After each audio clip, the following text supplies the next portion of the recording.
Bonjour. Dans le cadre du permis de conduire, vous entendrez souvent parler de suspension, d'annulation, d'invalidation ou de retrait du permis de conduire. Ces quatre notions sont bien distinctes. Nous nous attacherons aujourd'hui à parler du retrait du permis de conduire. Il s'agit d'une mesure qui fait suite à votre interpellation par les forces de l'ordre à la suite de la commission d'une infraction plus ou moins grave. Pour signifier le retrait de votre permis de conduire, les forces de l'ordre vont vous délivrer un avis de rétention qui vous prive du droit de conduire pour une durée de 72 heures. Les agents peuvent également prescrire l'immobilisation de votre véhicule, sauf si vous êtes accompagné d'une personne qui dispose du droit de conduire. C'est l'article L224.1 du Code de la route qui prévoit les différents cas pouvant entraîner une mesure de rétention de votre permis de conduire.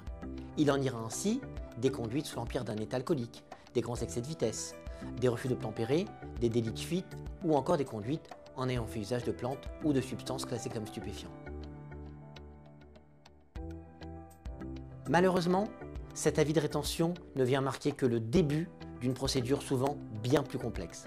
En effet, à l'issue de cet avis de rétention, comme nous l'avons dit d'une durée de 72 heures, le préfet pourra prendre une mesure de suspension provisoire qui, elle, pourra aller jusqu'à 1 an. Par la suite, c'est le tribunal qui prendra le relais, puisque la suspension est provisoire dans la mesure où elle n'est établie que dans l'attente du passage au tribunal qui devra décider des sanctions définitives liées à la commission de votre infraction. Il est donc essentiel de pouvoir vous défendre afin de faire en sorte que ces sanctions soient minorées et que les sanctions définitives soient les plus bienveillantes possibles.